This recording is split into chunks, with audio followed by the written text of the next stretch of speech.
এই দেশ আমাদের সবার। আমরা সকলেই স্বাধীন পররাষ্ট্রনীতির কথা বলে থাকি।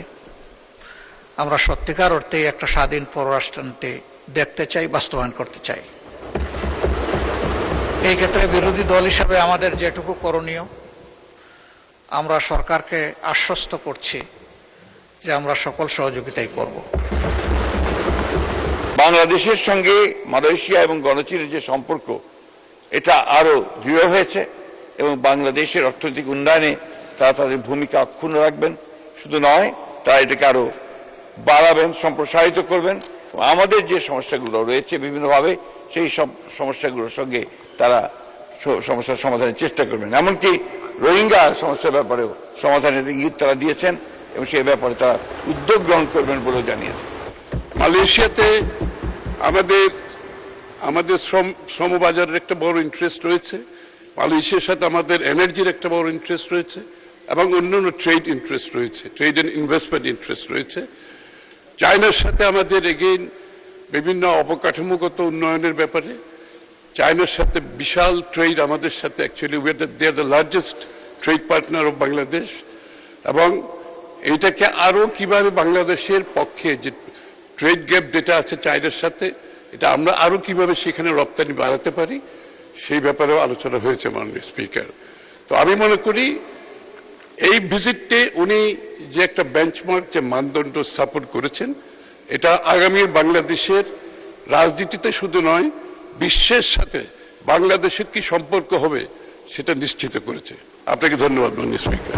যেহেতু আমরা সংসদীয় গণতন্ত্রের রাজনীতিতে আছি, খুবই ভালো হয় স্বচ্ছতা এবং জবাবদিহিতার স্বার্থে, জনগণের স্বার্থে বিদেশের সাথে যতগুলো মৌলিক চুক্তি সম্পাদিত হবে সেগুলাই সংসদে নিয়ে আসা।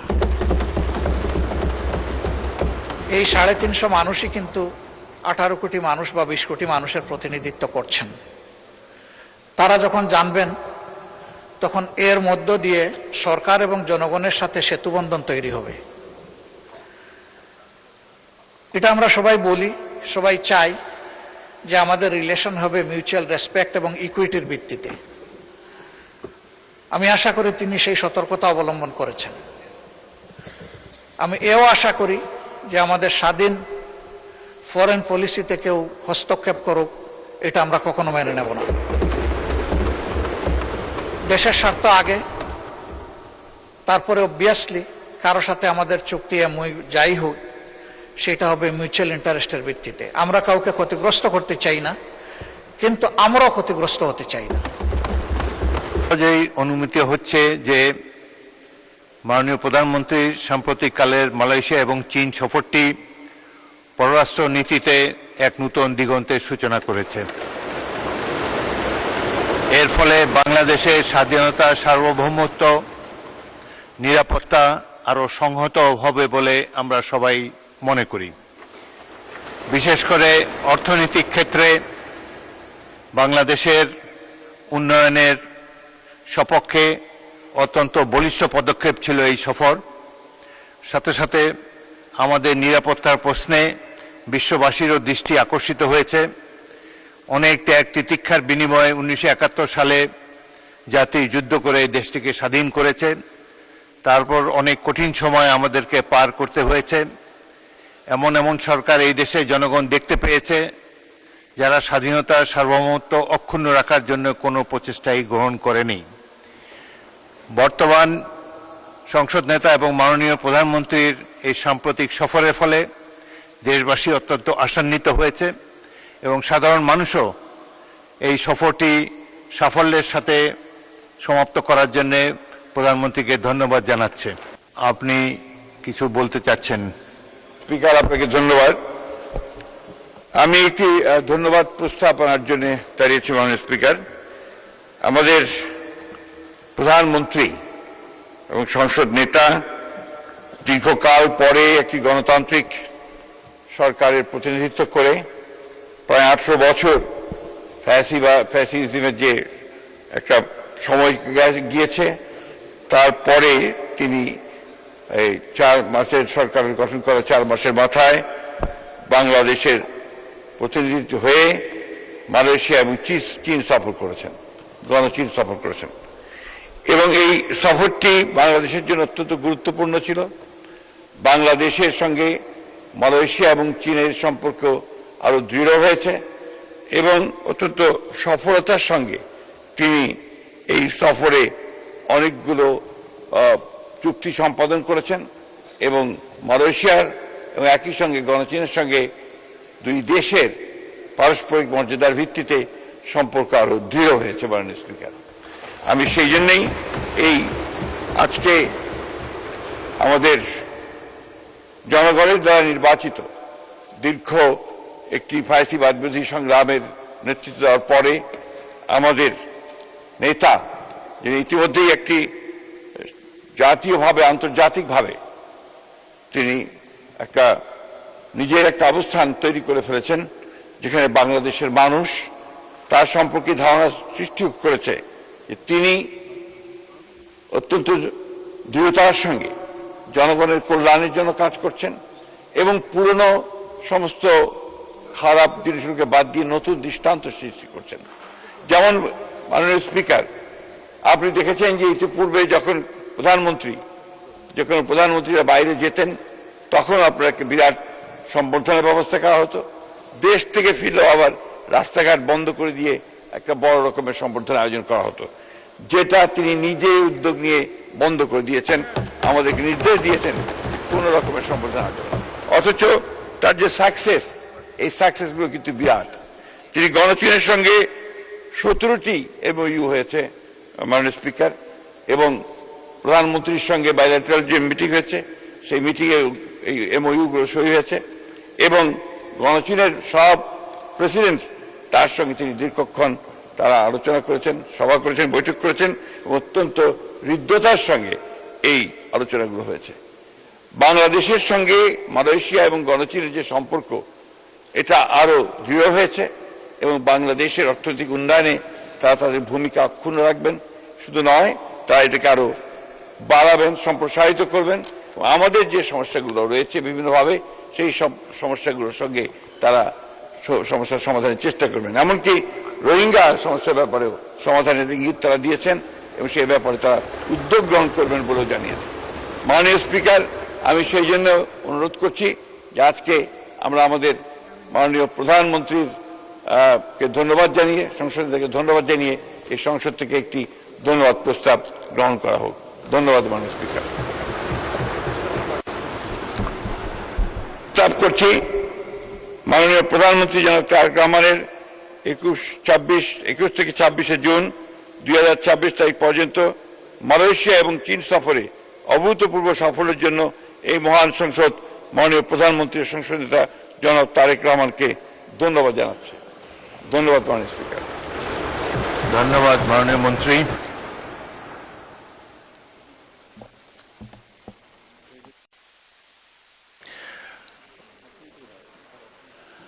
মাননীয় এক সেকেন্ড আমি বলি, মাননীয় প্রধানমন্ত্রীর সাম্প্রতিককালে মালয়েশিয়া এবং চীন সফর সম্পর্কিত যে প্রস্তাবটি স্থানীয় সরকার মন্ত্রী সংসদে উত্থাপন করেছেন, সেটি সংসদে এই ধন্যবাদ প্রস্তাব হিসাবে সংসদে উত্থাপিত হলো।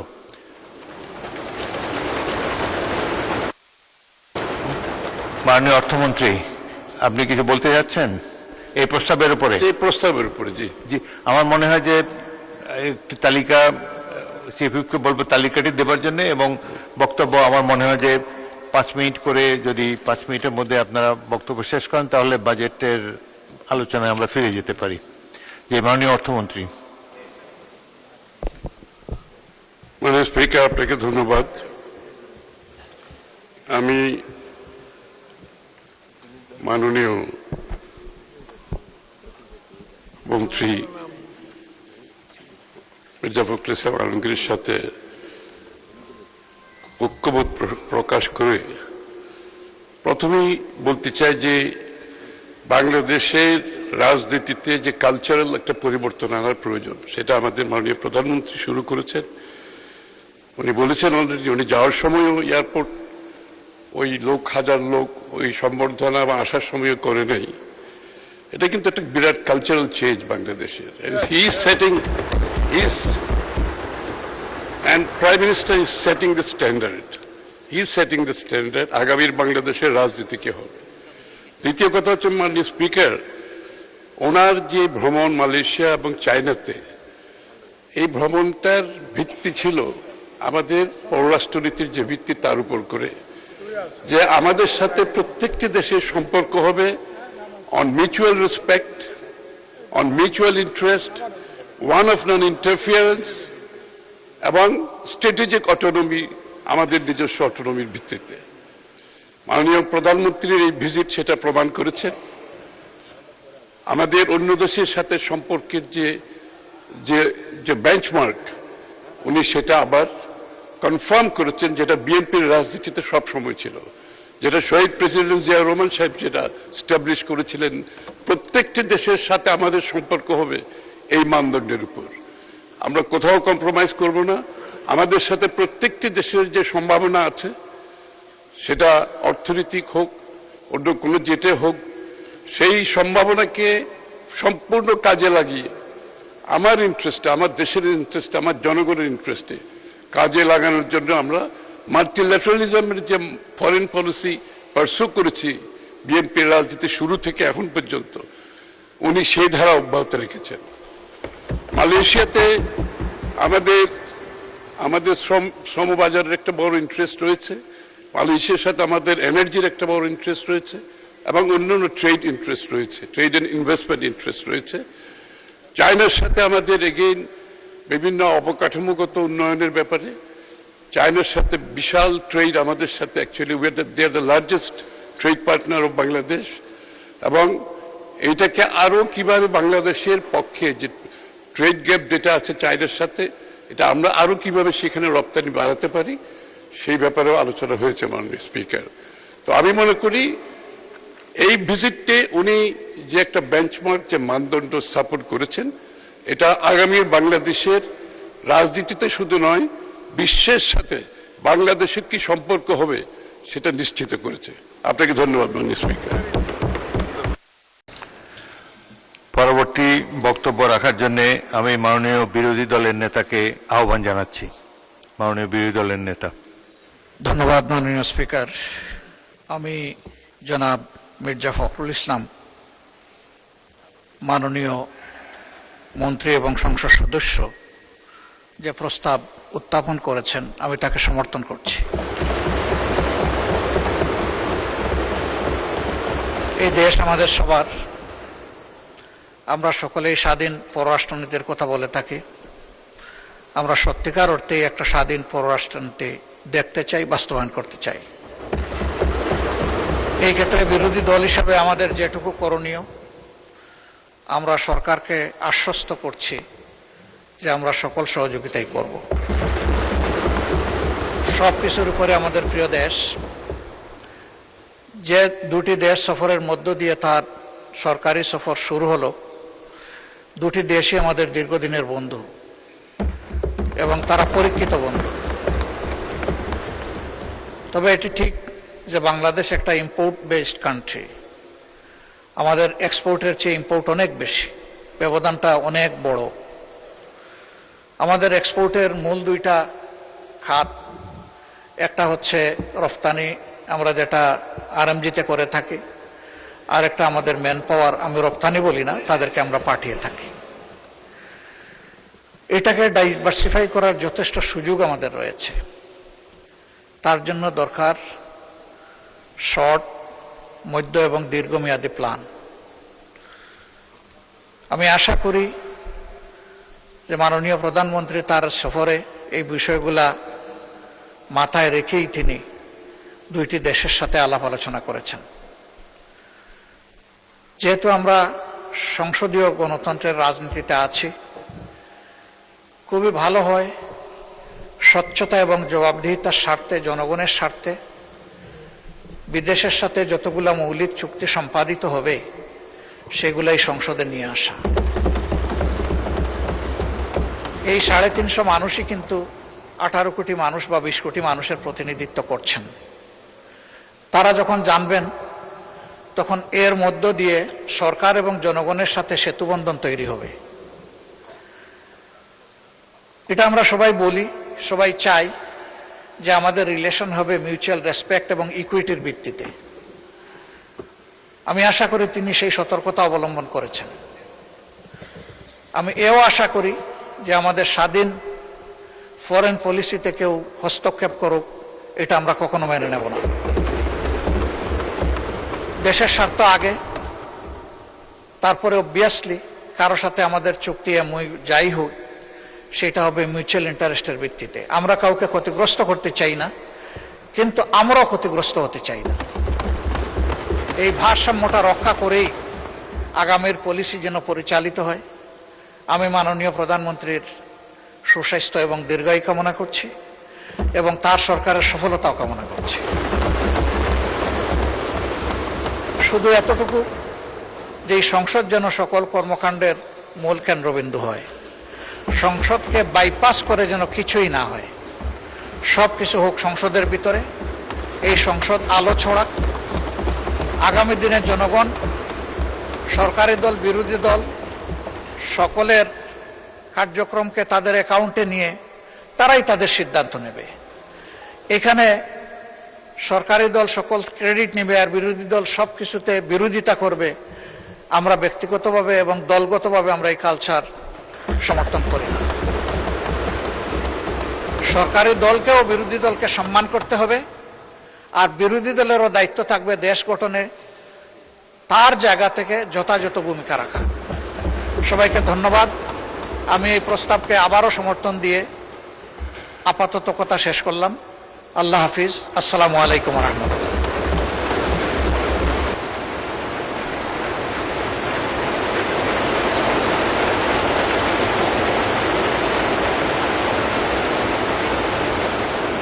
মাননীয় সদস্যবৃন্দ, প্রস্তাবটির উপরে ট্রেজারি বেঞ্চ এবং বিরোধী দল থেকে সুচিন্তিত মূল্যবান মতামত আমরা শুনতে পেয়েছি।